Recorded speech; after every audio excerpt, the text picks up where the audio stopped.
Probably for sure seeing Scream 5 on opening night and waiting in the credits and then seeing my name pop up on the screen and it's, forever there. That was probably, I mean, there's time. See, I almost forgot to mention that because it's still hard to believe. It's almost like I put it out of my head because it just doesn't seem, it's crazy to me still. 16-year-old me like you was like, what is happening? My name is in the credits of a Scream movie.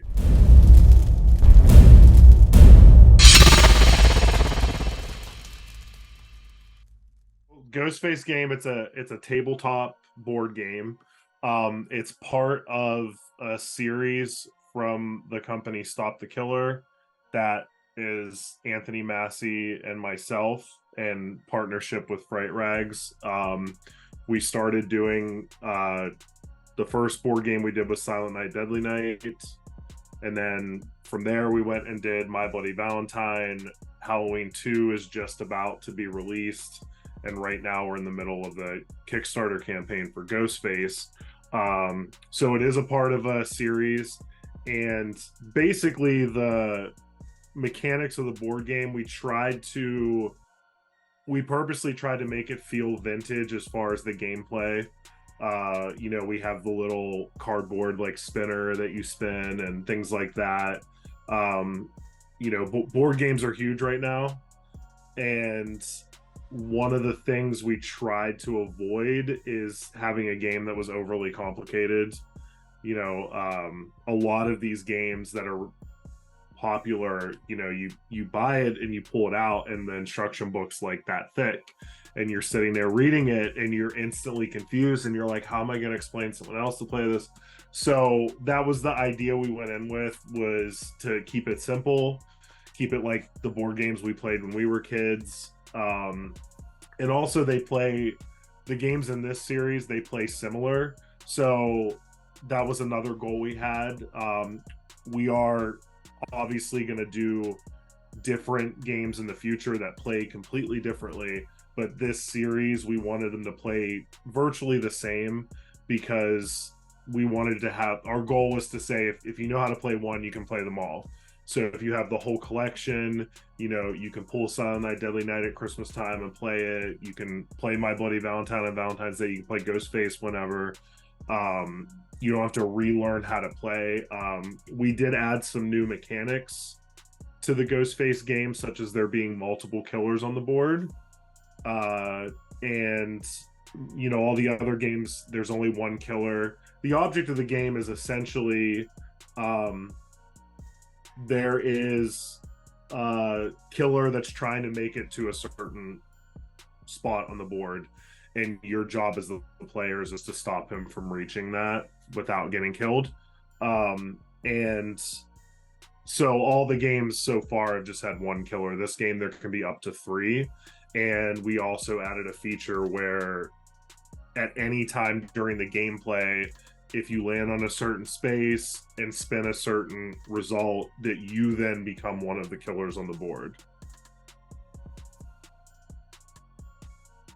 So the previous games were all 100% based on the movies themselves.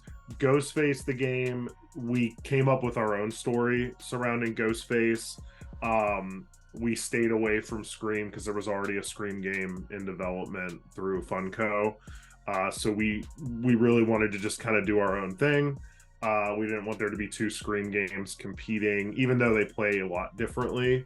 But also we really wanted to kind of celebrate the character of Ghostface as much as possible with the game, and that was why we included so many different versions of the mask in the game. We really wanted to kind of celebrate the history of Ghostface and Fun World and all the different incarnations of the mask that we've seen throughout the years. Well, I helped with kind of the idea behind having the multiple killers and what the design of the board should look like.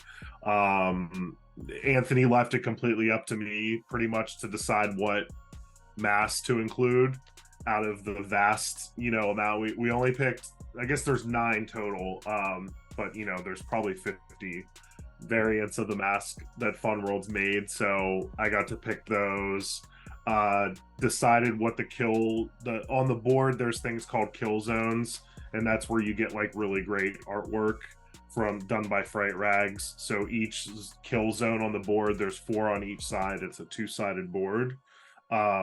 Each kill zone is a unique drawing of Ghostface killing a victim with a different weapon and a different mask. So I was tasked with figuring out what was the setting for each kill zone and what mask were they wearing, what weapon were they using.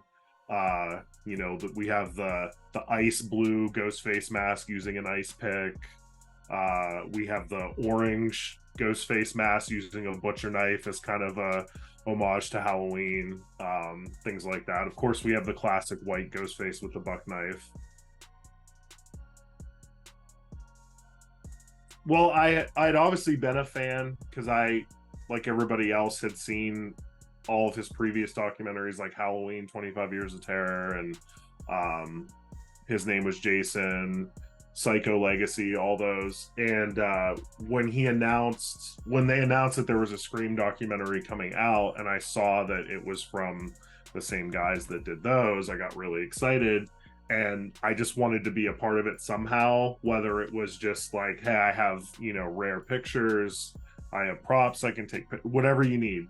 So I just tracked him down online and sent him this long email that just said who I was and how big of a fan I was and what I had, and that I was willing to help in any way. And he responded immediately. I didn't expect to hear anything back, but he responded immediately and said, you know, we've been waiting for an email like this. Every time we do a franchise documentary, we get an email. There's always the one guy out there that's like, they have all this stuff and they know all this stuff. And so I got to work with him on that. I did lots of research for the documentary for him, ended up filming my collection, and that was a part of it.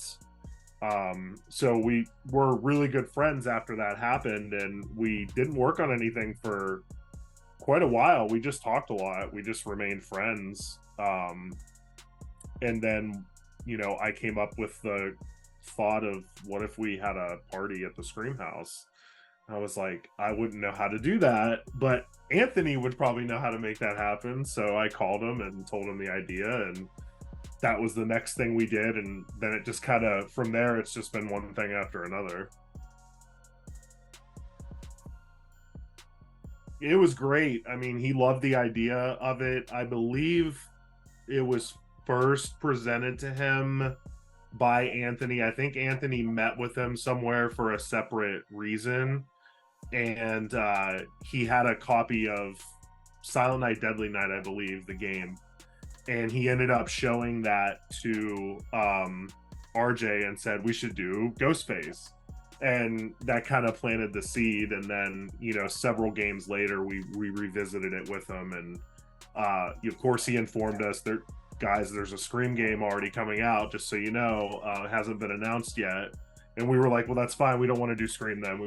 Let's do Ghostface the game. And he really liked the idea of all the different masks.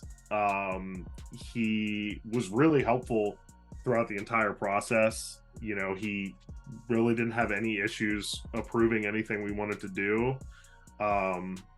You know, I think they do a really good job at seeing like what fans are going to respond to, positive or negative, you know. So of course he had notes here and there, but for the most part we were able to deliver exactly what we had in mind. It's been really good. You know,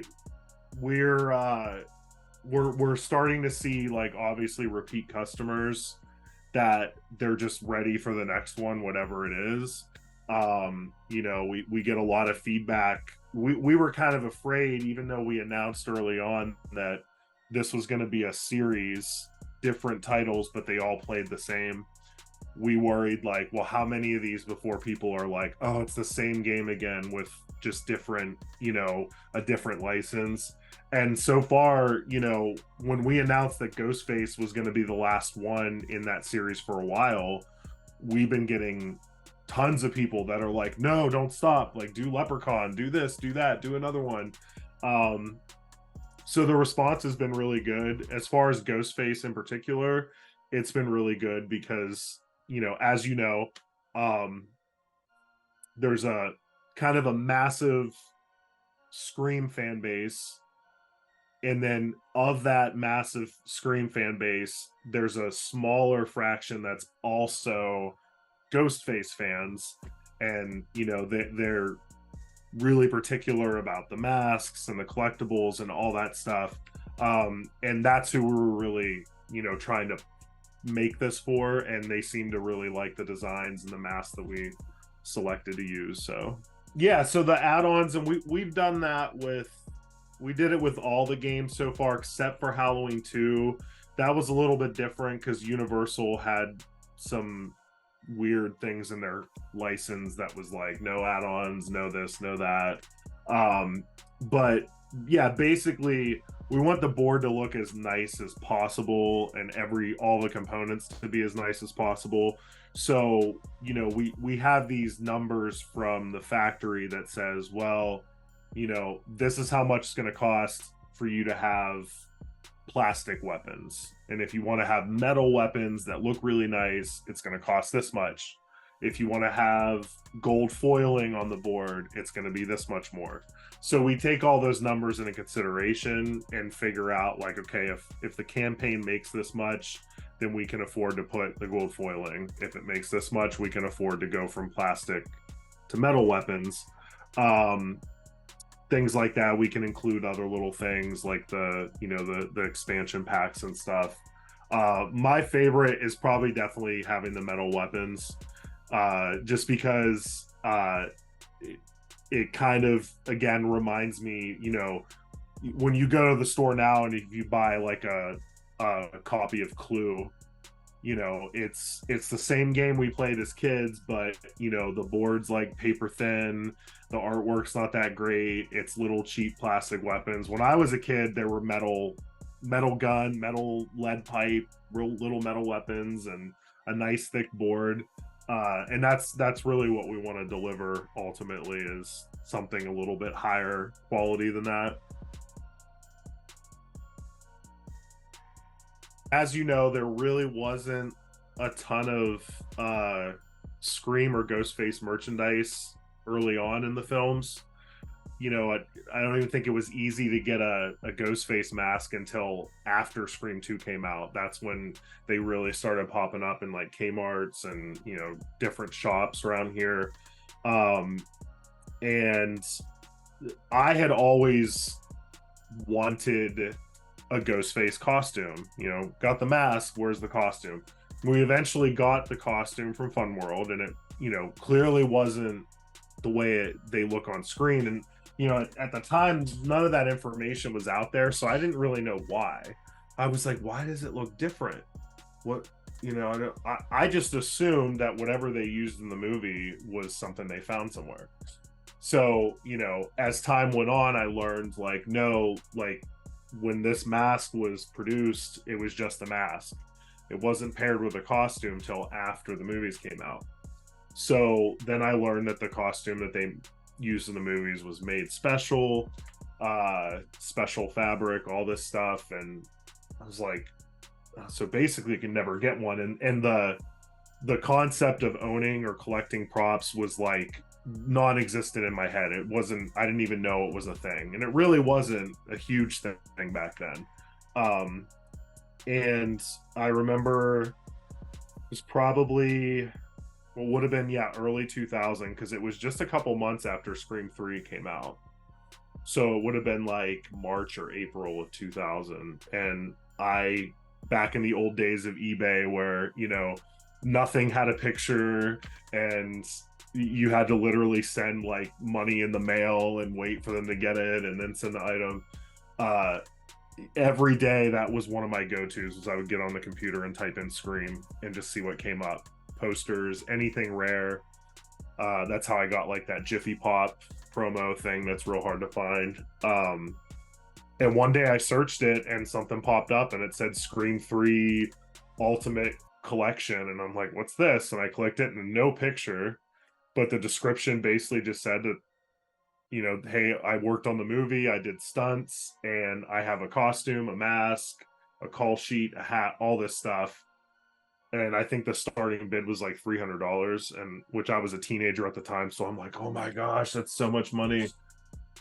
And basically just begged my parents to let me bid on this, and ended up winning it. And again, no photos, so you don't really know what you're gonna get. You're just hoping it's real.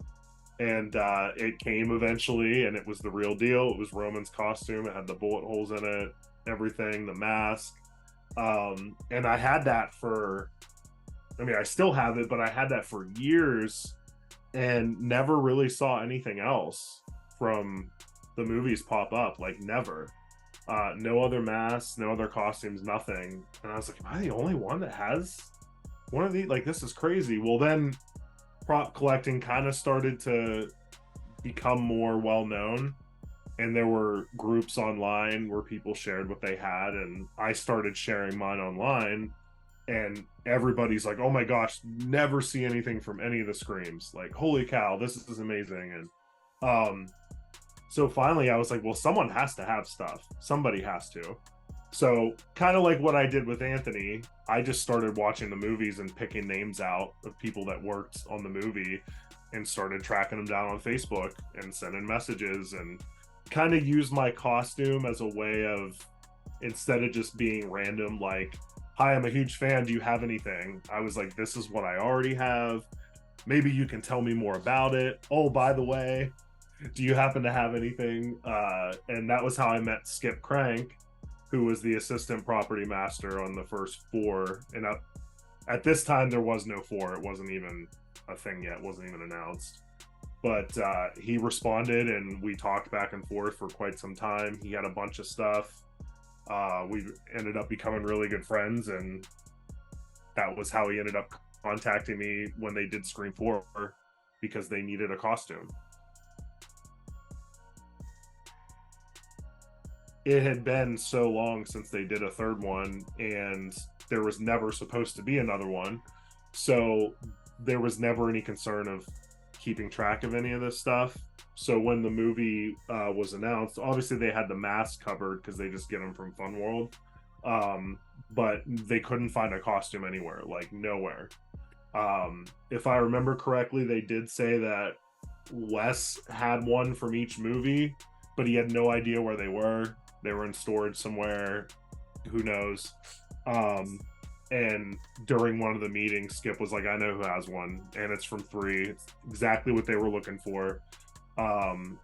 So he called me up and said, I need you to ship your costume to Michigan for me, because we need it. We're going to make a pattern out of it.